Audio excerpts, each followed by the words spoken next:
Today's episode of the Believe in Steelers show is brought to you by betonline.ag. The Panthers are a slight favorite over the Pittsburgh Steelers in week 15 of the football action. We'll discuss here on today's episode of the Believe in Steelers show. But before we get into it, head to betonline.ag today. They'll take care of all of your gambling needs this NFL season. 365, 24/7, whatever sport, whatever time, whatever place. Make sure y'all go to betonline.ag. Use our promo code BELIEVE, that's BLEAV, to receive your 50% welcome bonus on your first deposit. Bet online, where the game starts. All right, cue the music. It's time to start the show.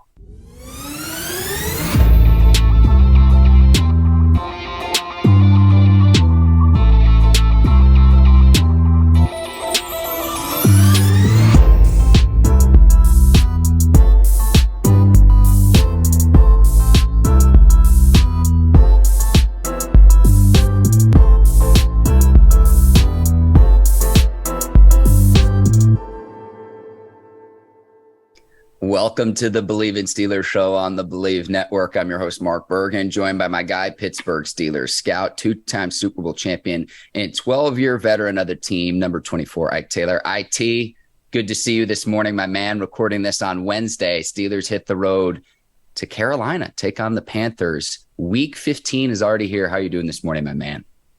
Man, week 15, it feels like the football season is coming to a close. Mark, I do feel good to answer your question, but yeah, Pittsburgh is on the road against the Carolina Panthers, and the Carolina Panthers, they don't look too shabby. So we shall see what the Pittsburgh Steelers can do. Pair of 5-8 teams entering this game, Ike, and it's like, can we figure out a way that the Panthers and Steelers could trade divisions? I miss being in the playoff hunt, Ike. I know it's tough, right? Mark, it's just tough watching the Pittsburgh Steelers going through the growing pains, I would say. But heck, I haven't seen this since, my rookie year, which was 2003, to be honest. So to go this long, damn near 20 years, to have this kind of season, I'll take this every other 20 years, any day of the week. I'm with you, Ike. And at stake, if the Steelers lose, it would be Mike Tomlin's first losing season in his 16-year tenure in Pittsburgh.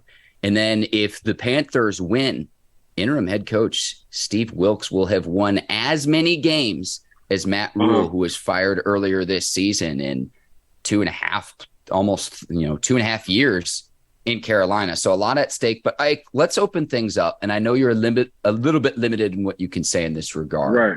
But the big question Steelers fans have is Kenny Pickett coming off a concussion, his second in 8 weeks. If he's unable to go, which quarterback do you start against the Panthers? Mitch Trubisky, Mason Rudolph? I'll turn it over to you, and I'll give you my opinion after. Oh, man, Mark, that's a tough question. What I will say, Mark, is whoever I was split between Mitch and Mason during the week, and whoever looks the best between them two, I will move forward on going on either or. So I'll return this question to you. If you're in Coach Tomlin's position, Mark, who would you have if Mitchell Trubisky couldn't go? Kenny Pickett, but I got you, Ike. I'm sorry. Kenny Pickett, I'm sorry. So I would go with Rudolph, and here's why. You've got Trubisky under contract through this season and through next season. Rudolph is only under contract through this current season, then he's a free agent. If you're going to decide to bring him back beyond this season, give him a whirl, see what he can do, because through 4 starts, I know what Mitch Trubisky can do. He's made 54 career starts at this point in his career. I know what Mitch Trubisky is. He can be a solid backup, that's fine. But it was always going to be, let's have him hold the reins and then have Pickett take over when he's ready. I understand Trubisky has a mobility to his game that Mason Rudolph doesn't have, but I don't think if Trubisky plays that he could potentially increase his value. People know what he is as a quarterback in this league at the age of 28 years old. So if you can't improve his value and you avoid getting him hurt for next season, I would throw Rudolph out there to see what you've got. And maybe, even if you don't bring Rudolph back, I'm kind of thinking like a GM here. If you maybe increase his value and forcing another team to spend more money on a backup quarterback that they otherwise wouldn't want to spend, I'd give Mason Rudolph a shot this weekend, and that would be my argument for the Steelers' third stringer. So, Mark, this is a business where winning is everything. So you feel like you can win on Sunday more with Mason than Mitch, or you're thinking more offseason than value? Because by the end of the day, we still trying to get this win. Okay, if we're trying to win, I would go with Mitch, Ike, but I'm thinking the force between the trees, and I think it's marginal. I really believe it's marginal, the difference between Trubisky and Rudolph. If we're trying to win one game, yeah, I would go. I think Mitch Trubisky is a better quarterback than Mason Rudolph. I'm with you there. But again, I was just curious.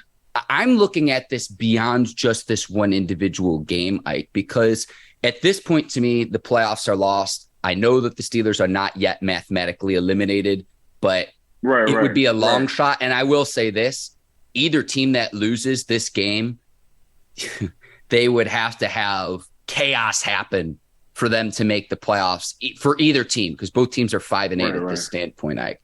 So that's just the way that I would approach it. Yeah, if I'm trying to win one game, again, I think Trubisky is a better quarterback than Rudolph. I will concede that. Okay, for sure. Just curious. Just wanted your thoughts on that. Well, and I look at, too, Trubisky when he's been at his best as a quarterback in this league. Remember, both Rudolph and Trubisky have winning records as quarterbacks. I just know what Mitch Trubisky is. He's 30-24 as a starter. Through 4 starts, I've seen what he can do with this team. He's been given his shot. Again, if Pickett can't go, and let me say this too, if Pickett can go, like Mike Tomlin said, I'm starting Pickett 10 times out of 10. Right. And this is just my opinion too, Ike. If Pickett had stayed healthy in that game against the Ravens, I think the Steelers win that game. Just my opinion. Yeah. I'm not going to disagree with that.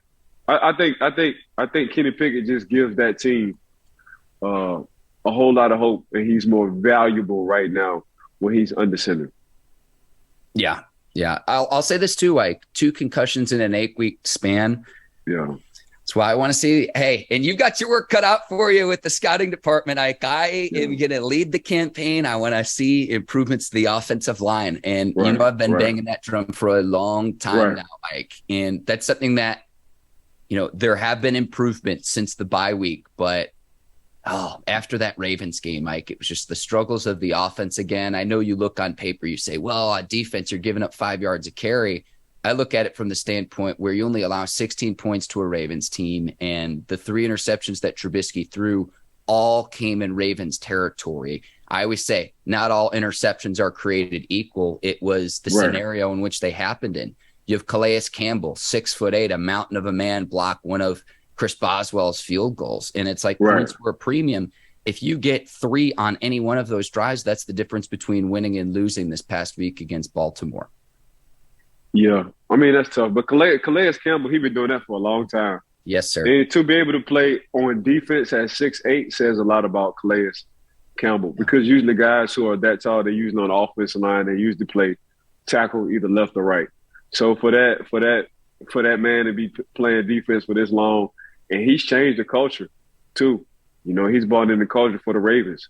So for him to be playing that long, he's been blocking, field goal kicks for a minute. But just to hear a 6'8" defense says a lot about how good he is and how they feel about Calais, because he's the centerpiece of that defense. Yeah, I'm with you, Ike. Like I said, a mountain of a man. One final thought with Trubisky and the quarterback battle too, Ike. The one thing to where I would say let's start Mitch would be you don't want to ruin his confidence going into next season, because I want him to get the best out of Kenny Pickett. So if confidence is an issue at all and you're worried about that at all, I don't know the makeup and demeanor. I'm not in the locker room every day. I'm not in the practice meetings every day. But if that is an issue, then just go on and start Mitch, because honestly, this is a perverse way to look at it, Ike, and I understand this because it's very different. You spent 12 years as a player in that organization. But for me, it's like if you're not going to make the playoffs, if you're not going to contend, let's try to get as high a draft pick as possible. And So to me, that's like the silver lining. And honestly, like I'm kind of at peace watching Steelers games now, because if they win, it's like, oh, great. My team won. And if they lose, it's like, hey, well, maybe we can finally get a pick higher than 10th, which they traded up for Devin Bush in 2019. That's the highest pick of the Tomlin era. And so people that are criticizing the Steelers right now, I shake my head, because how many other organizations traditionally would love to be in the Steelers' shoes? And I've said this before. Mike Tomlin is the victim of his own success because of how many other people would want to be in his shoes, because he plays to win. He plays to compete every single game. I think that's something that separates the Steelers from other organizations in sports. Go ahead, Ike. I'm sorry. Yeah, but Mark, don't nobody want to be in these kind of shoes. I mean, we talk. So you got to look at Cleveland. You got to look at Chicago. You got to look at Jacksonville. You got to look at Detroit. Used to be Detroit. So you got to look at the bottom of the barrel kind of organizations. And you never want to be them kind of organizations. I think Coach Tomlin said this a couple of years ago. He was talking to Jadeveon Clowney. He was like, boy, you look good, but sure, you too high for me in that draft. So that's the mentality, that's the mindset of the Pittsburgh Steelers. Like, you never want to be in the top 10 unless you're trading to be in the top 10.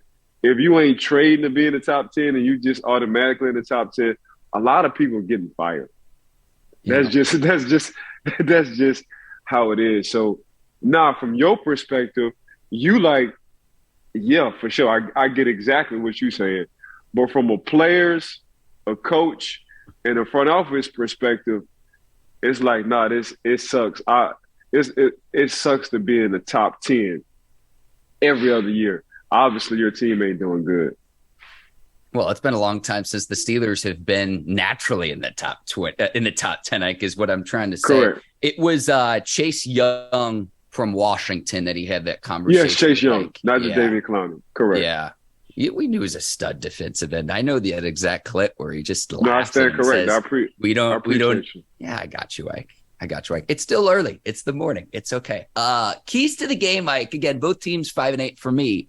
Since Steve Wilks took over as Panthers head coach, their identity has changed, meaning they run the football now, which is surprising because you trade Christian McCaffrey over to the 49ers and it's like, wait a second. Well, you're running the ball and the stats don't lie. The Panthers lead the NFL on rushes between the tackles and are second in rushing yards between the tackles since week 7. So when Wilks took over as the interim for Matt Rule, and I'll say this, if he leads the Panthers to the playoffs and the Panthers are in control of their own destiny, if they win out, they're in. If he gets the Panthers in after the brutal start that they had under Matt Rule, you have to strongly consider. Yeah, you got to consider Wilks for the head job. Go ahead. Mark, I agree with you 100%. You have to strongly consider, unless the owner wants to just clean slate. But if the Panthers sneak in the playoff off of how they started, off of the firing during the season with the head coach, Matt Rule, and them boys get enough, you got to consider them. Because one thing I will say, first of all, next year you're going to have some really good draft picks off of CMC, letting Christian McCaffrey go. Second of all, you're doing exactly what you need to do, and you're creating an identity for your team. And what's that? Running the ball, controlling the clock, and playing good defense. It's right now like the Tennessee Titans way. We're going to run the ball, we're going to control the clock, and we're going to play good defense. Now, is it the sexiest? Is it the flamboyant way of winning games? No. Is it the Patrick Mahomes way? No. Is it the Josh Allen way? No, because they don't have a Josh Allen or Patrick Mahomes kind of quarterback. But, yeah, do we want to give ourselves time, a chance in every game? Yes. Well, how you do that? You catch your running game and you play good defense. Exactly what the Tennessee Titans do. So, yeah, for Coach Wilks, I agree with you 100%, Mark. If he gets this team into the playoffs, strongly consider giving this man the head coaching job. It's funny you mentioned the Titans earlier, Ike, because I'm looking at, okay, who are the Panthers running backs since they traded over CMC?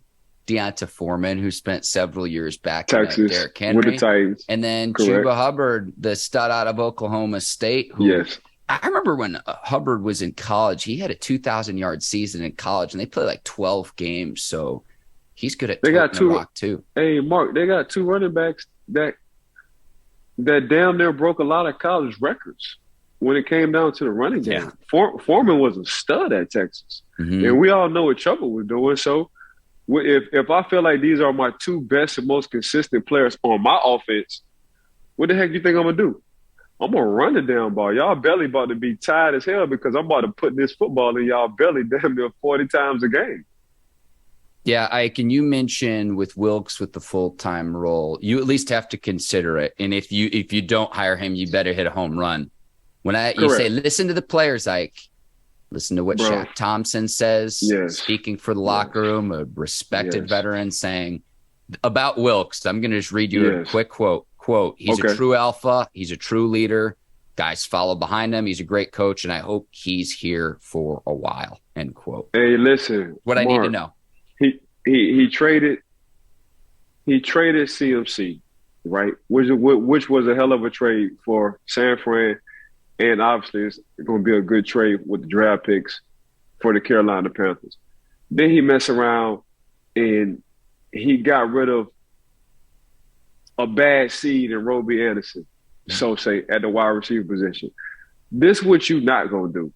You're not going to disrespect the team, you're not going to disrespect my coaching staff, and you definitely ain't going to disrespect me. Traded him as well to Arizona. So, and when players see that, they got to fall in line because you got to understand, in the football world, it's organized violence. So you got to know that my mentality got to be wired different as a head coach because I'm a head coach and I'm creating a atmosphere. I'm asking guys to run into guys 50, 40, maybe 100 pounds different than them every damn play. So a few of your screws got to be loose. Now, as a coach, to have respect from your players, an alpha talking about another alpha, says a lot about the coach. So the reason why they playing like this for Coach Wilkes, they respect him. And that's all you can ask as a coach or as a person. Just give me some kind of respect. So, like I said, like you talked about, highly consider, depending on how the season go with the Carolina Panthers, Coach Wilkes as a head coach. Because we say it all the time now. You've been on the show with me for about 2.5, 3 years. Hey, players ain't going to lie to you. They're going to tell you the truth. All you got to do is listen to their post or their pregame speeches. They letting you know everything that's going on in the locker. They letting you know if players like other players. They just letting you know. And we take from that and we put our 2 cents in and we'll evaluate how and what we want to say. But yeah, Mark, for Shaq to come out and say this about Coach Wilkes, they always felt like he should have been the coach because that's the whisper. Yeah, we love Coach Matt Rule. He's our head coach right now, but they got a coach sitting right behind him that he's really our head coach. This is how players talk. Yeah, Ike, to me, it's either mismanaging the roster or mismanaging personalities, maybe mismanaging personnel, but it's a results-based business at the end of the day. And if the Panthers beat the Steelers, he'll have as many wins as Matt Rule had during his entire tenure there. I think that's very telling. Telling. Mark, you just said something. Mismanaging the roster. When you're a head coach, and sometimes you don't have a lot of say so with the front office and the guys y'all draft. But your mindset might be going into the season like, okay, this is how I want to run this offense or this is how I want to run this defense. But your roster says it's better suited for this style on offense or this style on defense. And that's all Coach Wilkes is doing.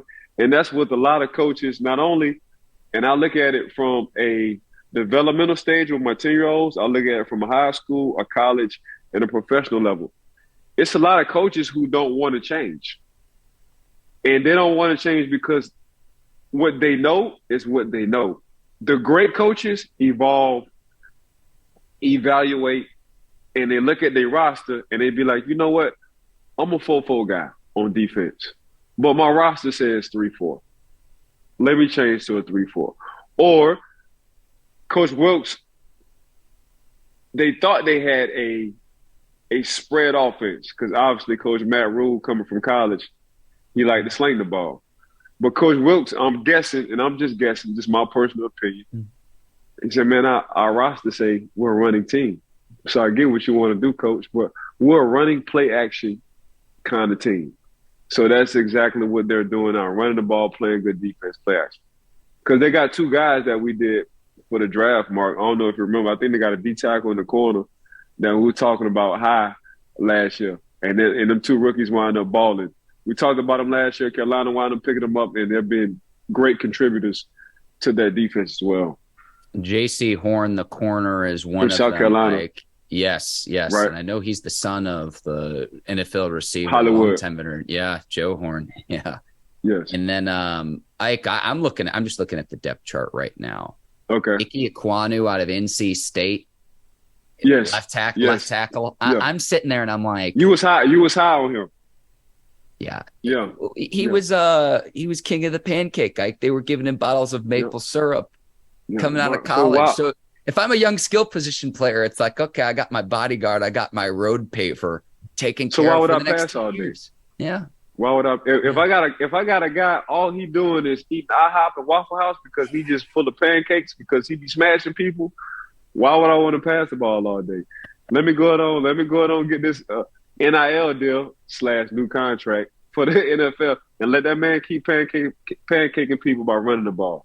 Like, I think you just got Ike Ekwonu a sponsorship to Waffle House. We could do Cracker Barrel. I mean, Denny's. Have your pick. One or two. Yeah, you're right. Yeah.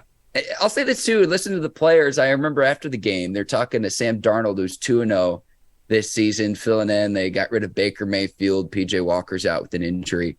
And he's like, they asked him, like, hey, what's the difference? And he's like, oh, we're running the ball. And it sounded as simple as that. And this coming from a quarterback. It's coming from a quarterback. Hey, it makes it so much easier when your running game is efficient and you can do play action pass because everybody bites on the line because you've been running the ball so good. Now you got 2, maybe 3 receivers running wide open. It's so good. But the running game has to be efficient. And right now, that's exactly what's going on with the Carolina Panthers. So the Pittsburgh Steelers, since Carolina is playing the Pittsburgh Steelers, they got their work cut out for them on trying to stop the run this week.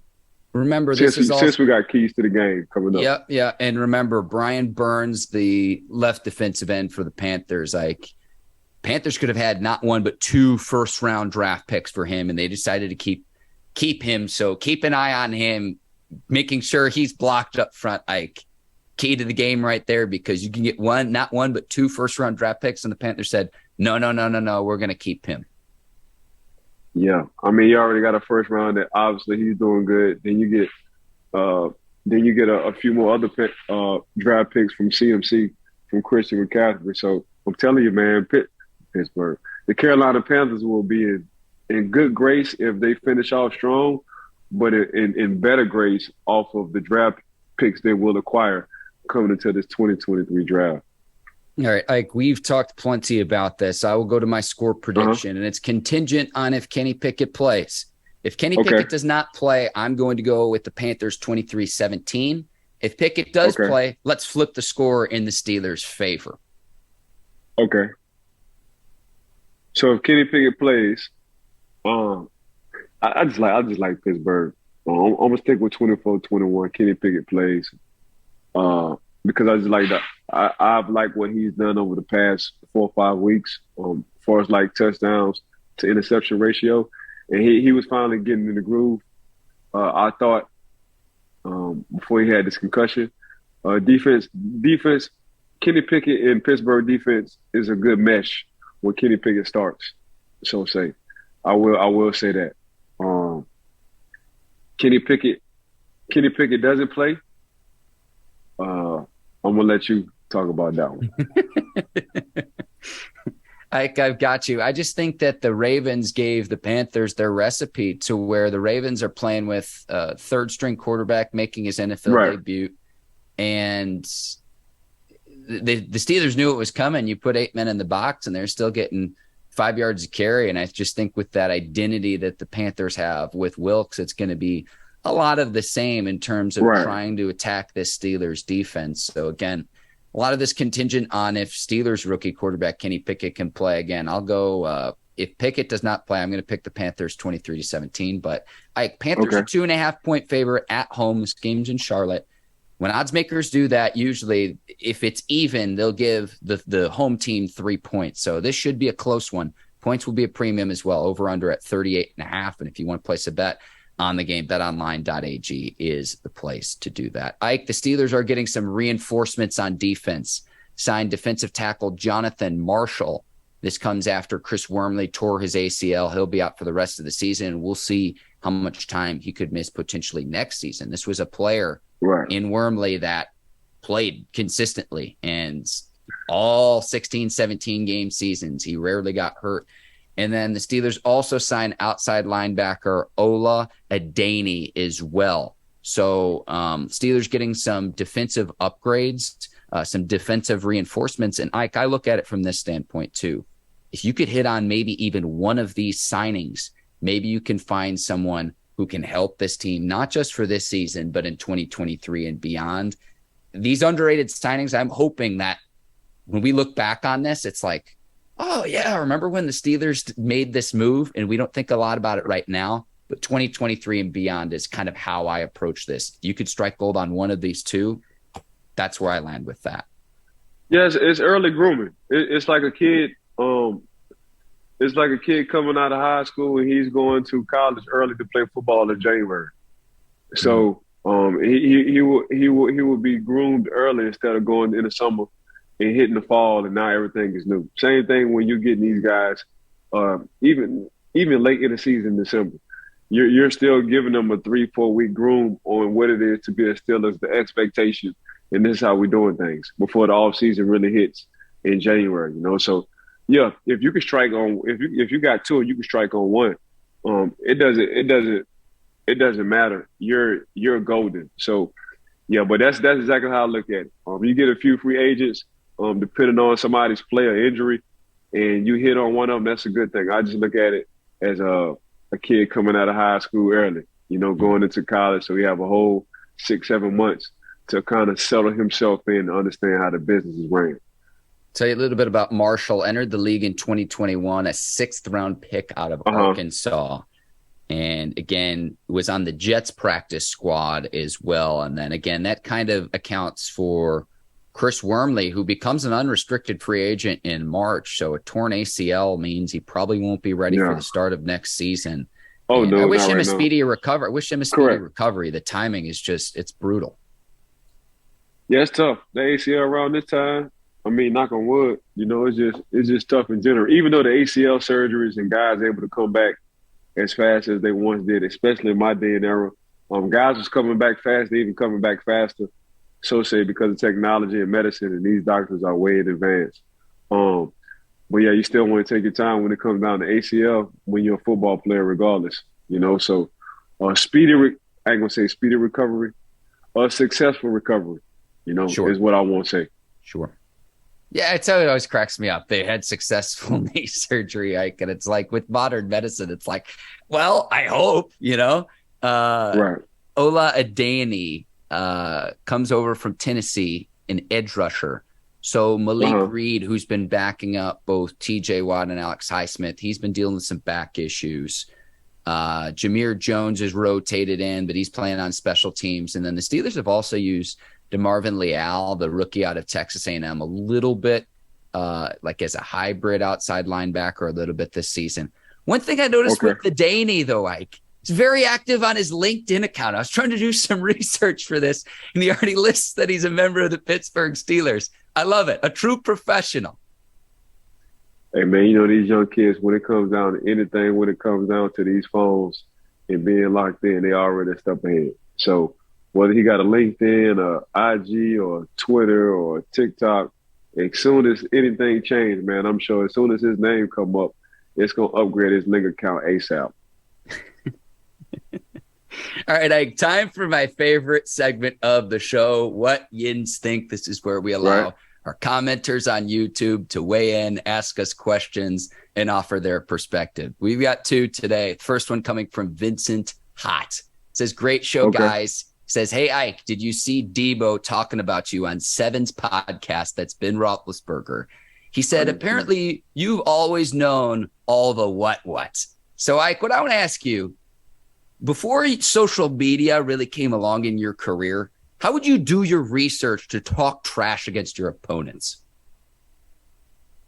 Man, I just I'm gonna see how can I say this. I just knew the right people. Uh-huh. You know, I was always taught to if you want to have a crew, lead the guys along. Have a crew of strong, successful females. So I always had a crew of strong, successful females. And what comes with that is a lot of information because a lot of them look good. So you got successful females that are very confident and they just so happen to look good. And by the end of the day, they know somebody that knows somebody that knows somebody, correct? So if I wanted something on somebody, I holler at my crew on things I wouldn't know that they would tell me, and I use it in the game. So before the game even started, if I didn't like you, which was probably 99.9% of the people I didn't like because they didn't have a Pittsburgh Steelers uniform on. Mm-hmm. Oh, I said something to you, very disrespectful. But I got all my info from some good acquaintances, some good friends of mine, I would say. Ike, this is a skill set I would say that you would learn early on in your life, considering what you learned from your sisters. Like, this is just something where I have a brother, something I don't know anything about. Yes. Not necessarily my sisters. It was more of I went to college and I had opportunity to sit down with a young lady, beautiful young lady. Matter of fact, her name was Dominique, to be exact. I still talk to her this day. And she just gave me the game from a woman's perspective. And once she gave me the game from a woman's perspective, I took off. I took off. So she kind of schooled me on how women think, what women do. If you're going to have best friends, have a few guy friends, but you know, women are strong and powerful, and that young lady wasn't lying. I mean, she's older than me, but she definitely took me under her wing, Mark, and she groomed and she schooled me. And from that point on, I'm like, okay. She was like, ain't nothing wrong with being cool with women. Like it's and really, you know, at one point in time, I would just sit down. I mean, I sit down, I ask 4 or 5 of my homegirls, let's just go to dinner. And I just want to listen to their conversations, you know, or have their insight. So, but yeah, Dominique, to keep it 100 with your Mark, she schooled me and I took off. Like once I got to the NFL, I just kind of took off because everything is psychological, you know. Mm-hmm. If you in the NFL, you got some kind of physical attribute. So that's only gonna last for so long. How I'm gonna get you? I'm gonna get in your head. I'm gonna get in your head before the game even starts. So as soon as that first whistle blow, as soon as we kick off to them, I'm already talking to whoever I need to talk to while they're in the huddle. And the referees are already coming to me before the game, like 2-4, what kind of game this gonna be? And I'm telling them, hey, it's gonna be one of them games where y'all almost gonna pull the flag on me, but I'm for sure about to get fined off of what I say. And once I said what I need to say, you know, I mean, you can ask Troy, you can ask Debo, you can ask Ryan Clark, Aaron Smith, Casey Hampton, Joey Porter, Pot Dog, James Ferrier, Foot. Like, we thought Larry Foote was the talker, because Larry Foote and James Ferrier and Joey Porter, that's all they did was talk. But then when I got there was like hands down, I probably say the most disrespectful stuff a human being can say to another person. But for me, it was just getting in your head. That's all. Once I got in your head, I knew I was good. I love when we've talked to your former teammates, Ike, and I asked them that question of what's the most disrespectful thing Ike said, and they just start laughing because there's just certain things that they can't say here on our show. They just can't. Correct. This would have to be me and you going to Rocco's Tacos on Taco Tuesday. We sit down and we conversate about it, kind of conversation. Yeah, absolutely. That shout out to Rocco's Tacos too. A great taco place in Orlando. 100%. This is fantastic. And the shrimp nachos. This is a perfect transition into our next question, Ike. Sure. This comes Segue. from yes. Captain Spartan 04, who's been a great commenter, asked this great question. He says, besides spaghetti, we're talking food here.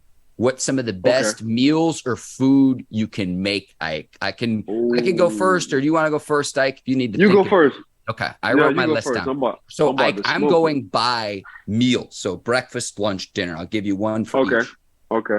I am great at cooking breakfast food, Ike. I specialize in. I have a lobster scrambled eggs recipe. Oh, I love breakfast food.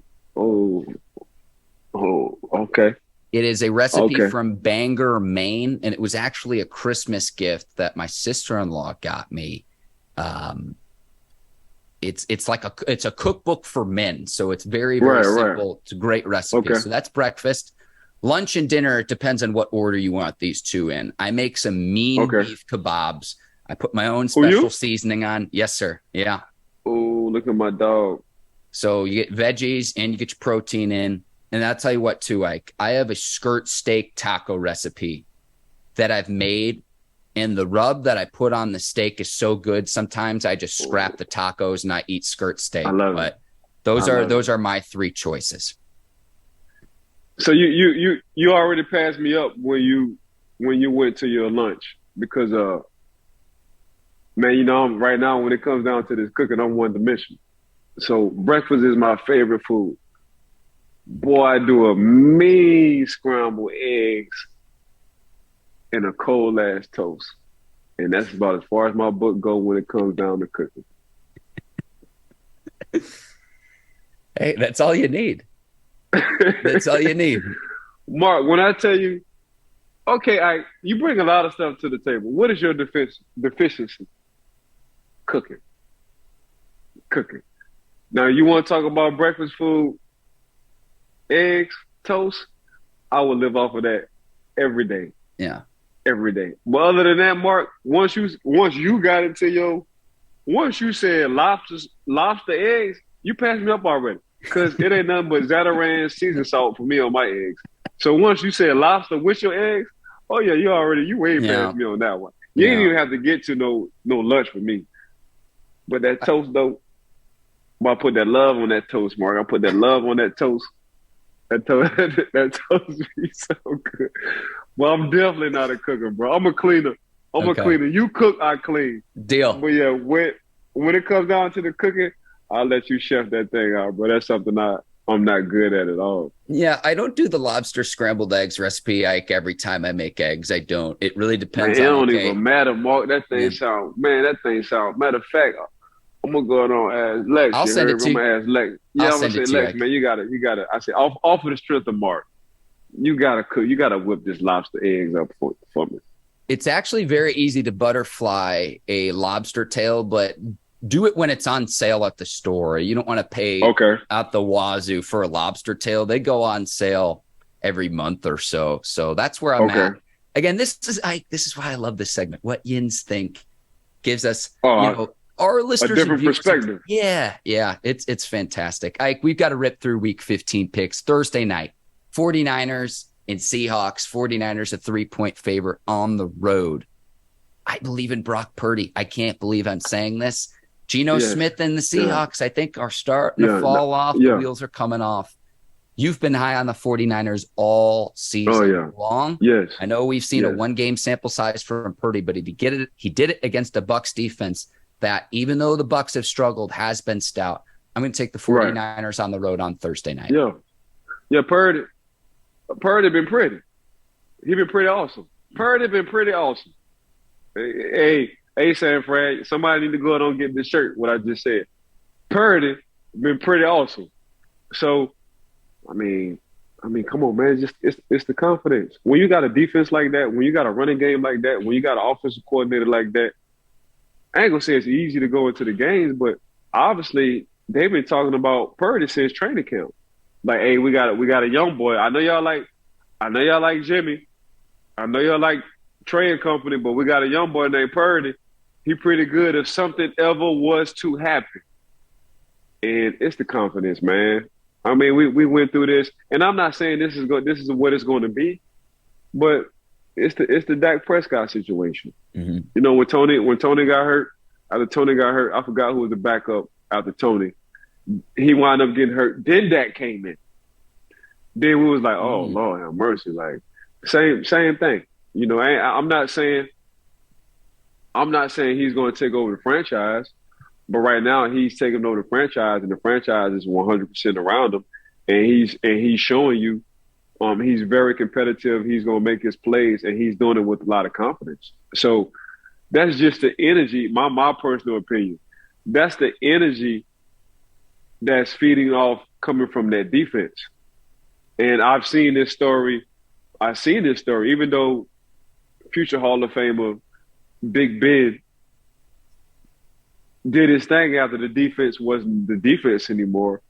But, I mean, we used to tell Seven, like, hey, bro, you don't turn the ball over and just make plays with your legs and keep extending.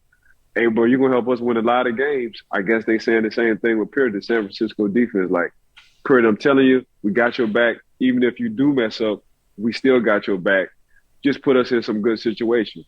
So Purdy, man, just coming from his body language, coming from the defense, coming from his offensive line.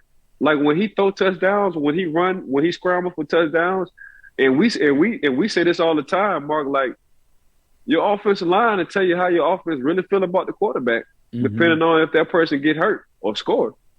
And you can just see the vibe in San Fran, man. They all behind Purdy. Purdy is playing with confidence, and really, when you got somebody who's confident like that, it's going to be hard to stop. So, yeah, I'm going with Purdy. And like you say, Geno Smith and company, they had a run, a 3-4 game run, but after that, it's been like up and down, so say, with the Seattle Seahawks. Now, don't get me wrong. Seattle Seahawks have passed my expectations a long time ago. But Pete Carroll got them, Pete Carroll, he's young at heart. Even though he's in his 70s, the man's still young at heart. You can see it on the sideline. Like, he just evolved, for somebody to be 70-something years old, evolving, having that kind of energy, still doing push-ups, still jumping around, dancing with his players. That says a lot about Coach Pete Carroll. But that Bay Area team sitting over there in the Bay, that E40, that yada I mean, that San Fran, boy, them boys, it's big shout out to DeMarco Ryan. Big shout out to the DC. DeMarco Ryan, man, got them boys playing it's past elite, a superior level on that defensive side. But to answer your question, I'm going with the San Francisco 49ers. Mark. Yeah, shout out to Fred Warner, the linebacker as well. I don't think he gets enough due. The Cowboys quarterbacks after Romo, Matt Cassell, Brandon Weeden, Kellen Moore.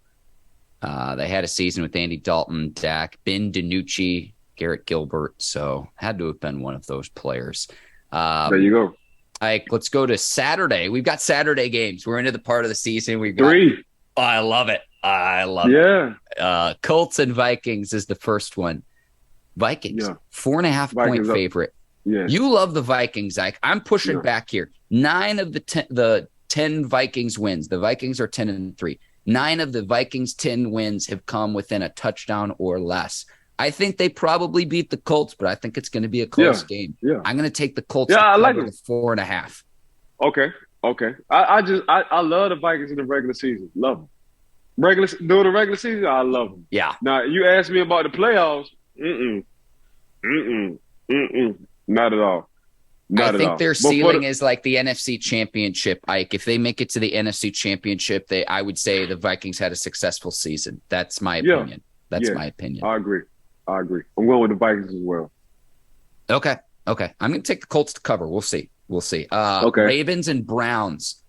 This line doesn't make any sense to me, but to me, it signals that Lamar Jackson's probably going to continue to be out with the knee injury. Right. We don't know about Huntley, the backup, because he had a concussion. So if it's going to be the third stringer, the Browns are a 3-point favorite. Watson hasn't looked good in his 2 games back since his suspension. But, like, here are questions I have. I don't even know how to pick this game, Ike. So the Browns have struggled this year. There's questions of whether Kevin Stefanski will keep his job after the season. The bigger question I have is this, though. Yeah, you run the ball with Nick Chubb. Where has Kareem Hunt been this season? He'd be better than half the starting running backs in the league, Ike. That's not a hyperbole. And the Browns virtually haven't used him this season. It doesn't make any sense at all. That might be my biggest beef with the Browns. Yeah, if Huntley plays, I'm going with the Ravens. If Huntley don't play, I'm going with the Browns. It's going to take till next year for Deshaun Watson to get back into a football groove. To be out of football for over 300-some days, that's a lot. That's I think it's like 700. It's longer than that, Ike. It's been I'm sorry. time. 7. Yeah, damn near 2.5 years. So to be out of work, that's just like us not going to work for 700-some days. And how we gonna come back? We're gonna come back past rusty. We're gonna come back. Well, I can't say that word. We're gonna come back rusty as hell, is what I want to say. So. Yeah, that's Deshaun Watson right now, man. He's just trying to knock all the rust. So it's like a trophy that's been sitting in your attic for the past 17 years, man. I gotta get everything up off that thing and clean it up. It's equivalent to Deshaun Watson not playing, Mark, for damn near over 700 days. That's just hard. He can work out all he wants to. He can go to OTAs all he wants to. He can go to training camp all he wants to. He's still not going to get that football feel unless he's actually playing in games. So he's still knocking off the rust, I think. So if Huntley plays, the Ravens win. If Huntley don't play, I got Cleveland winning. That's fair, Ike. I'll go with the Ravens. I just think they're one of those teams where it's like, how the heck did they win again this week? We'll see, though. On the road, AFC North matchup. It should be a good one. I think that's a sound pick, Ike. Dolphins at Bills. And Ike, this might be the matchup of the weekend. Yeah, I love Mike McDaniel. Tua's coming off his 2 worst games of the season, though. I'm going to take the Bills at home, -6.5 if you can get it at that line. We'll see if this line shifts at all. But Tua struggled the past 2 weeks, Ike. And I raised this question with you a few weeks ago. I said, are the Dolphins really a playoff team? I'm going to just keep that question out there. Oh, yeah, they definitely a playoff team, but they remind me of the Vikings. And they're going to be a playoff team. And that's exactly – now you go into Buffalo, and we just saw Buffalo just had to switch their whole game because they got damn near 7 feet of snow a couple of weeks ago. Have the Miami Dolphins ever went to an environment like that where the weather isn't perfect, where you're sipping Mai Tais and you got mimosas for breakfast all day in Miami? No, they're not. So they're going into a facility. They're going into a stadium or state where when you wake up out in the morning, what's the first thing you eat for breakfast? Soup. What you drink going into work? Soup. What you having for dinner? Soup. So they're going into a hostile environment, and we ain't even talking about the team. We talking about actually the weather. The weather's hostile and very disrespectful. And the guys who've been staying in Buffalo, they love it because they're used to it. The cold weather doesn't matter to them. So when you see a guy coming from Buffalo to the locker room and it's -2 degrees and all he got is a beanie on with no shirt, and you coming from Miami, you got your feet up and you got your Bahama Mama shirt on and you got your flip-flops on, and as soon as you step off that plane, that thing say, oh, you about to get sick ASAP if you don't dress warm up here. Yeah. So it's going to mess with their mentality. I think Buffalo had a few weeks of playing as a okay team. I think now they about to get back into the Buffalo we saw early on during the season with Josh Allen and company. But for the Miami Dolphins, man, I think they will make the playoffs. I look at them as I look at the Vikings, and that's a good playoff team or making it to the playoffs, a good regular season team making it to the playoffs. But that cold. I mean, we used to play them. Mark, we played them all. Every time Miami came to Pittsburgh, that's the first thing they were saying late in the season. Man, we don't see how y'all boys playing this weather. And Buffalo has worse weather than Pittsburgh. Mm-hmm. So them hits hurt a little bit. Them receivers coming across the middle. Them hits, they don't hurt. They burn. In the cold weather, them hits don't hurt. They burn. It's a different. Like this hot, but damn, it's cold. It burned up there. So I'm taking the Buffalo Bills all day. Tua has been in a slump. They running backs. They haven't been healthy as well. I got Jeff Wilson Jr. on my team for fantasy. So I've been keeping up with him because I did like him coming from the San Fran trade. But right now, I just think my personal opinion. You can correct me if I'm wrong. They trying to push Tua for the MVP at one point in time instead of just going with the roster says, run the ball, play action pass, and let's keep Tua safe. So yeah, that's. But I just like Buffalo. I think every team goes through a slump at some point in that time during the season. Mm-hmm. Buffalo are coming off their slumps. They winning games close. They're not blowing teams out anymore. But when you get late into the season, this is exactly how you want your team to be built. Because in the playoffs, you're not blowing anybody out. It's going to be some close games. So, yeah, I'm taking Buffalo all day with this one. But one of the reasons why I'm taking Buffalo is that cold weather. They call it that hawk. Once that hawk out in December, if you ain't used to that hawk, don't worry about it. Don't worry about it. I've got to state this for the record. I like both mimosas and soup. I think that's important for you to know. 100%. 100%. I mean, you know us. We between you and I, it don't take much. As long as we around each other, we good. So if we just want to have some kind of soup that you done made throughout the day for dinner, we doing that. But during the day after brunch, we definitely gonna hit our mimosas for sure. Sunday's action: NFC South, Falcons at Saints. I do not understand why the Saints continue to start Andy Dalton.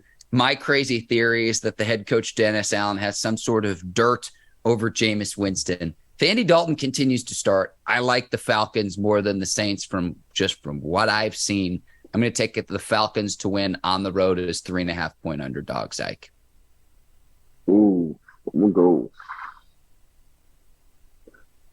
Yeah, you changed my mind. I'm going to go with the Falcons. Is Marcus Mariota playing this game? Because I thought I watched something that said he wasn't happy about not playing, getting benched during the game. Is he playing this game right here? Let me take a look because I know that they had named no. So Desmond Ridder, the rookie, is going to make his very first start. The rookie out of Cincinnati, Ike. Okay, yeah, I thought I saw that. I thought I saw it. They want to move into a different direction. They drafted a young man. They want to see exactly what he can do. They saw everything they needed to see from Marcus Mariota. So for that case, I'm going with the Saints. All right, that's fine, Ike. We will go to our next matchup, Lions and Jets. And Ike, I know everyone's hot on the Lions, winners of 5 of their last 6 games. But yeah. Ike, to me, this is like Lions are 6-7. I think they dug themselves too deep a hole early on in the season, and the Jets need to keep pace in a very competitive AFC East division. Yeah. This game is a pick-em. I know Mike White has been filling in for Zach Wilson. I'm going to go with the Jets. I'm zagging against the Lions, and it's not because I know everyone is hot on the Lions right now, Ike, but I think with 4 games left in the season, it's not the way that the Lions are playing, but the pressure is going to mount because they pretty much need to win out to make the playoffs. So I'm going to go with the Jets. I like the Jets defense this season too. I think it's smash mouth, shutdown defense. Garrett Wilson on the offensive side of the ball, too. The rookie receiver has been special. I'm going with the Jets at home in this game as well, an important distinction. Yeah, if you're zagging, I'm zigging. And I'm going to zig right over there to the Detroit Lions. And the reason why I'm going with the Detroit Lions is because it starts, 1, with the head coach, 1. 2, they say you are your coach's personality when it comes down to team makeups.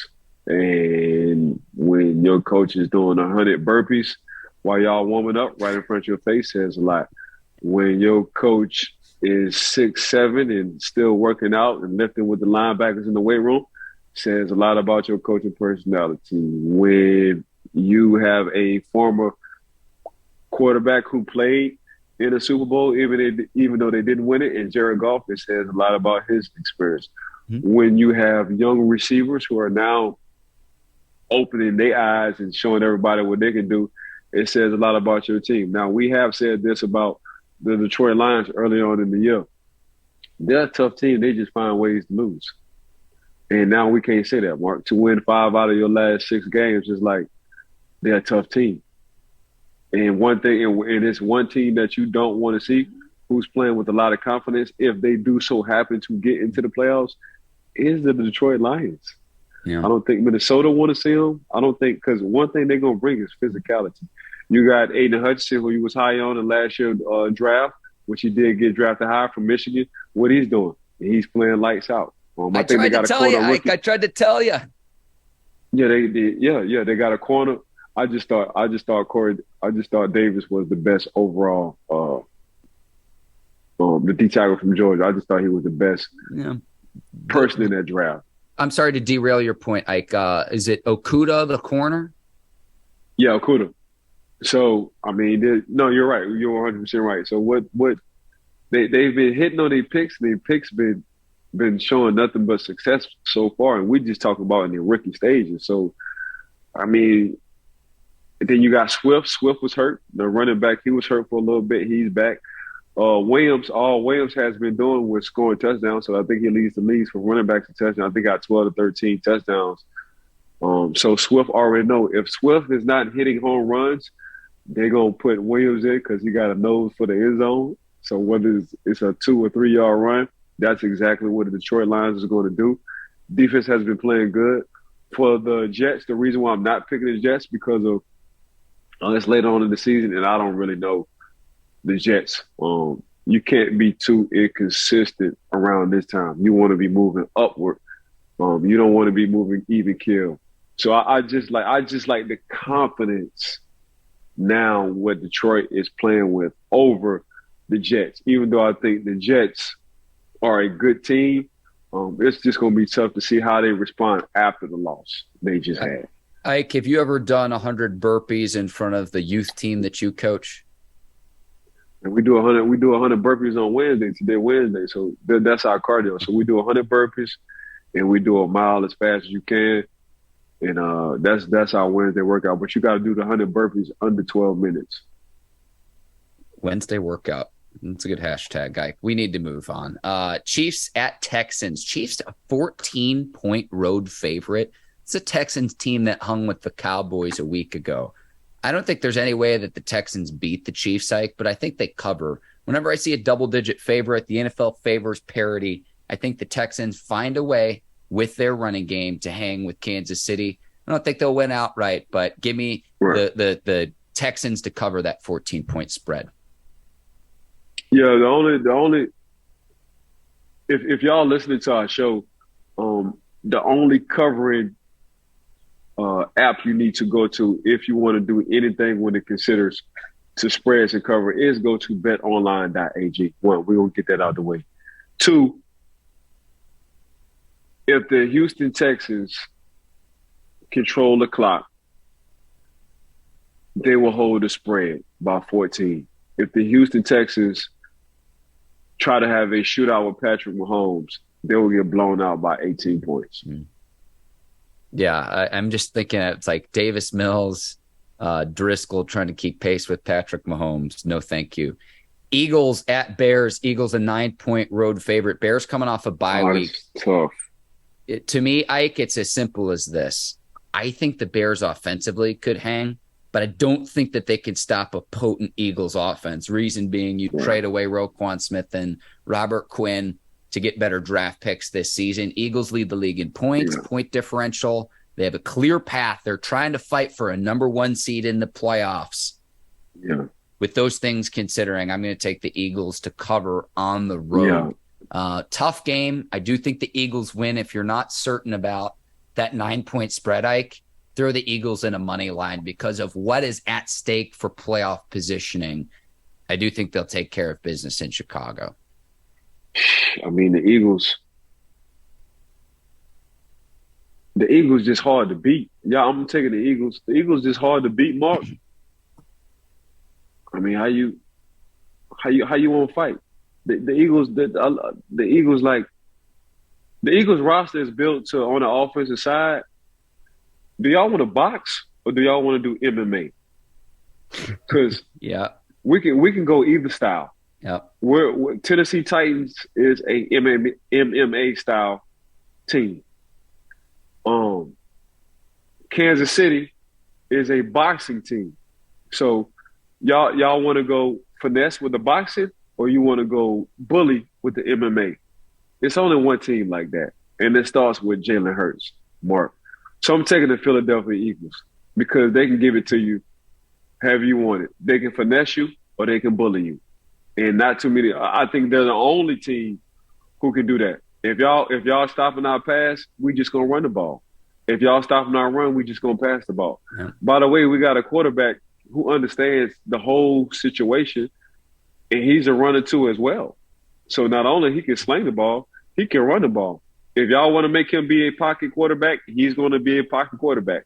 If y'all don't hold containment, he's going to run and scramble the ball. So that's how I look at it. It's just you're talking about the total package. A team that checks off every box on the offensive side. That's Philly, man. Philly can do it. Have a style you won't fight. That's what Philly doing, man. That's what they're doing. So it's hard not to pick. It did. What caught my eye, since we just talking about Philly, of course I'm picking them to win. What caught my eye was, Jalen. Jalen sitting. I think Jalen just threw for a touchdown to AJ. To AJ. He threw a tubby to AJ, and Adams and AJ they just clowned. They just clowned sitting beside Jalen, having fun as you should. We winning, and Jalen just sitting. You can just see Jalen just hitting his thoughts like, hey, what I need to do for the next series. And I'm like, man, this young man is locked in. And then you just look at what he had to go through in college. Now he's able just to sit, and you got to look at what he had to do to start, and then bringing in a new head coach. And is Jalen the answer for the Philadelphia Eagles? And it's like, damn, Jalen finally catching his break. Now it took 3 years going into the league. Out of all this time, out of being a Heisman, out of going to Alabama, after going to Oklahoma, to going to Philly, to is he the answer? To he like, this all I know. Jalen Hurts like, all I know is work. All I know is me beating the odds. So now I'm beating the odds, and y'all finally give me AJ and company, Miles Sanders and company, an offensive line and company. Hey, watch what I do. So do I have to worry about anybody behind me? No. Jalen, this is your team. This is your team. We're going to have a backup because we should, or two, but this is your team. Yeah. And you saying, you saying, but we see how successful people are now, but to see his story since he was in college, if people can think about that, it makes it even better.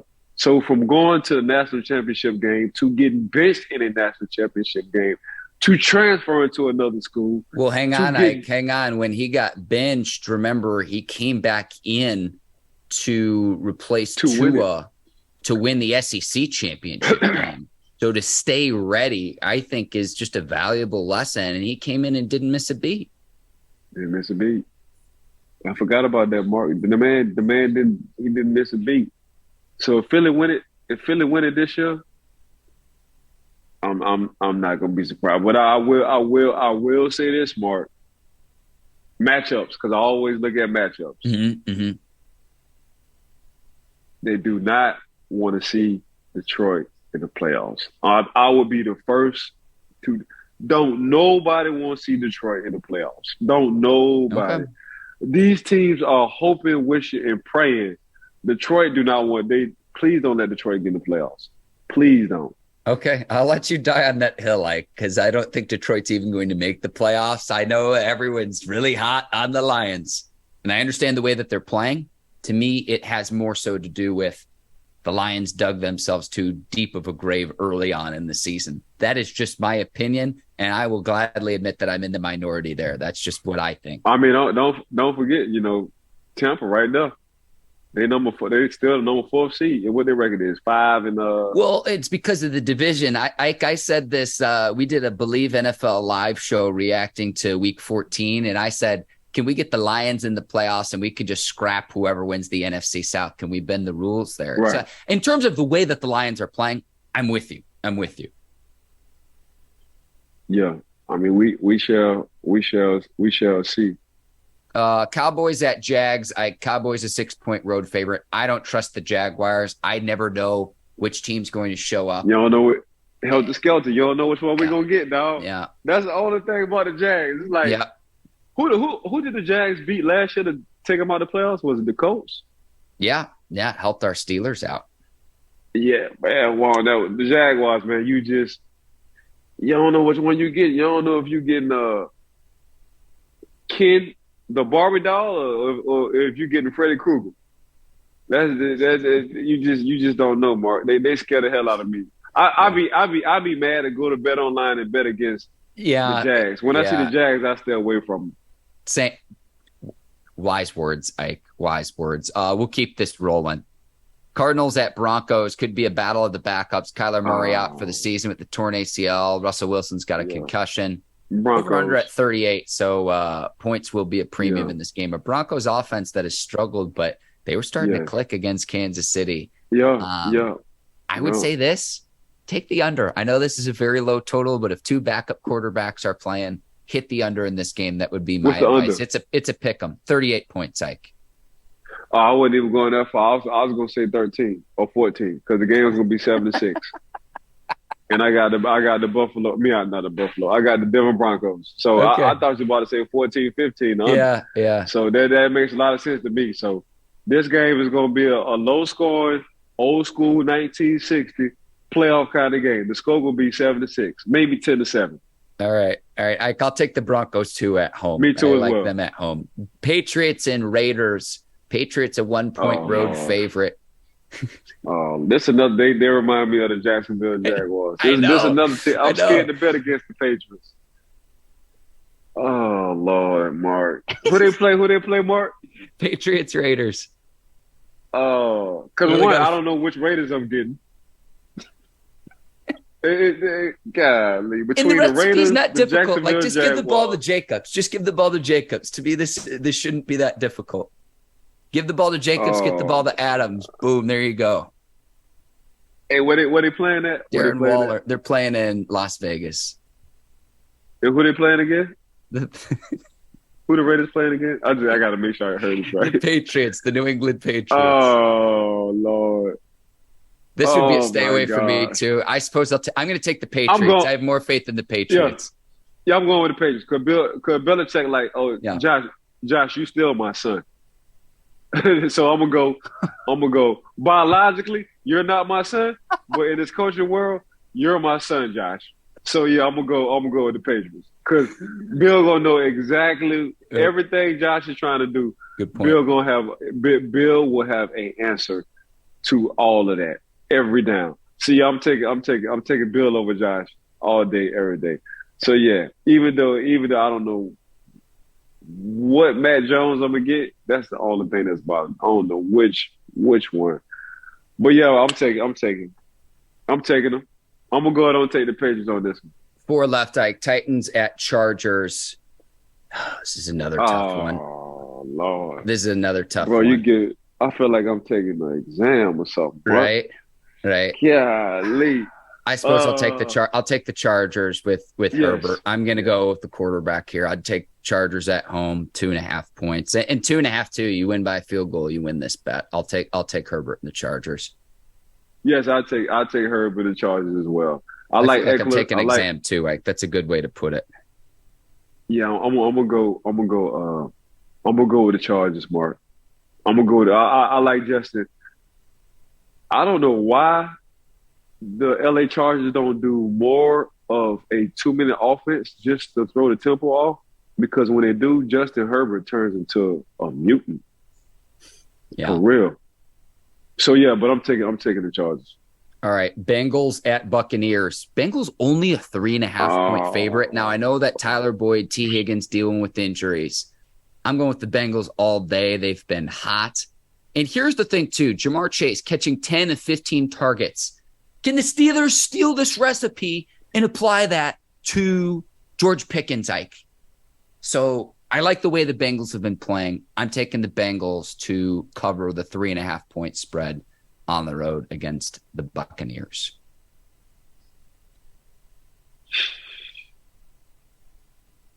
Yeah. And the only reason why I'm saying yeah with the Bengals is because of P-Ron. P-Ron been playing out his goddamn mind. Since Joe since Joe been Nick, P-Ron been playing like Joe.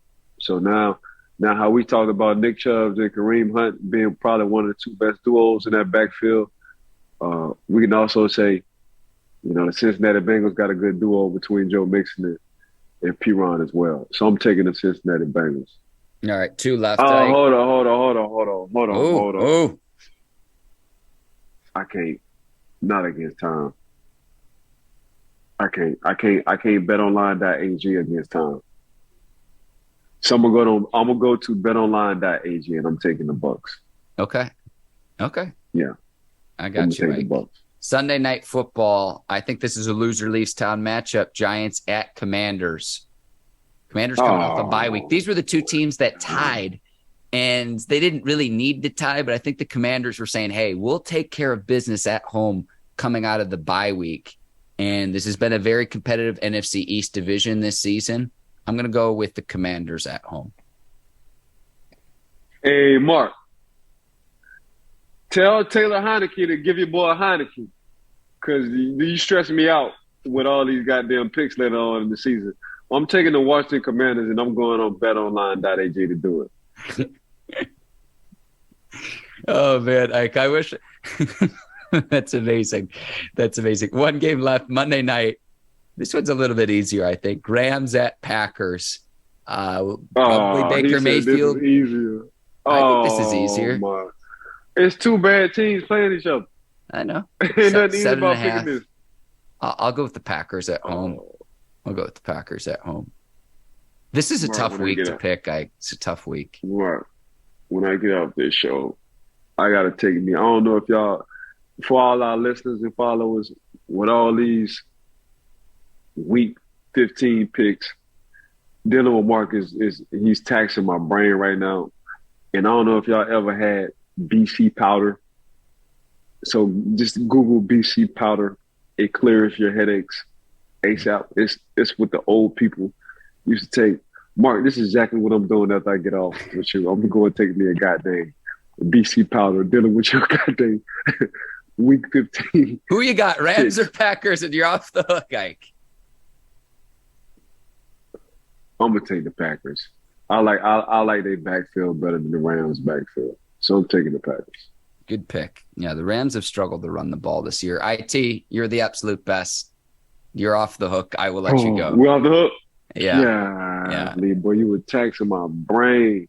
Well, there's no more bye week, so you got to go through all of the games. Ike, you're the absolute best. I want to thank you, the Believe Network, our video producers over at Brinks TV, led by John Brinkus, Courtney Vargas, Herbert Diaz, Megan Maurer, producer Yinz as well. Today's sponsor of the Believe in Steelers show, betonline.ag. I want to thank the listeners and the viewers. Ike, keep sending those comments in. We love them for the What Yinz Think segment.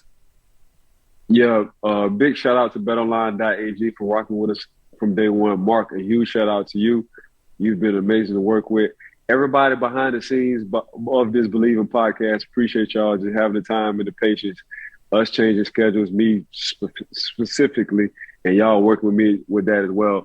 Big shout out to Brinks TV and Miss Courtney. Congratulations to Miss Courtney Vargas, of course. She's found to me for sure. But want to thank everybody for tuning in and listening. Make sure y'all give us a 5-piece. That's a 5-star rate and review as well. Any questions, man, make sure y'all just type it up and send it to Mark and I for what Yinz Think. For sure, we love that segment. Keep asking us questions. We got the answers for it. Mark, take off.